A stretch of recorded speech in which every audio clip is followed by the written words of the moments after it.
इतकी धावपळ झाली आहे ना, सांगलीच्या पलीकडे आहे. आणि कसं आहे माहिती का, आमच्या वाडीत म्हणजे साळवाडीत महिलांचा प्रतिसाद खूप कमी असतो.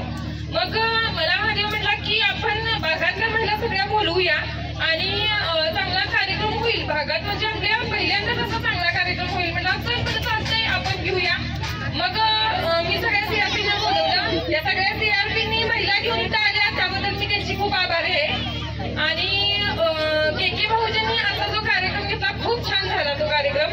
आणि सगळ्या महिलांना ही आजचा कार्यक्रम कसा झाला, हा संध्याकाळी मला 100% सगळ्यांचा फोन येणार की के भाऊजींचा कार्यक्रम खरोखर चांगला झाला आणि मॅडम तुमच्या गावात खूप छान म्हणजे कार्यक्रम झाला. आणि खरं तर संयोजकांनी भाग घ्यायचा होता, पण मी सरांना विनंती केली की सर मी खरोखर खेळायची माझी इच्छा आहे आणि मी भाग घेतो. तर सर म्हणले घ्या, मग चालतंय, कुठंपर्यंत जाशील तिथपर्यंत जाशील. मग म्हटलं मला काय बक्षिसाची अपेक्षा नव्हती, मला फक्त खेळायचं होतं. एक म्हणजे आपला संसारातून वेळ काढून एक दिवस तिथं खेळलो, खरोखर मनाला खूप छान वाटतंय आता. आणि तुम्ही हे काढून इथं आलात मॅडम, त्यासाठी तुमचंही आभार. आमचे सरपंच मॅडम, सरपंच साहेब पण इथं वेळात वेळ करून आले, आमचा सगळा कार्यक्रम बघितला त्यांनी, त्यांचाही आभार. आणि सर्व ग्रामस्थांचं मी आभार मानते. पुढच्या वहिनी काय नाव?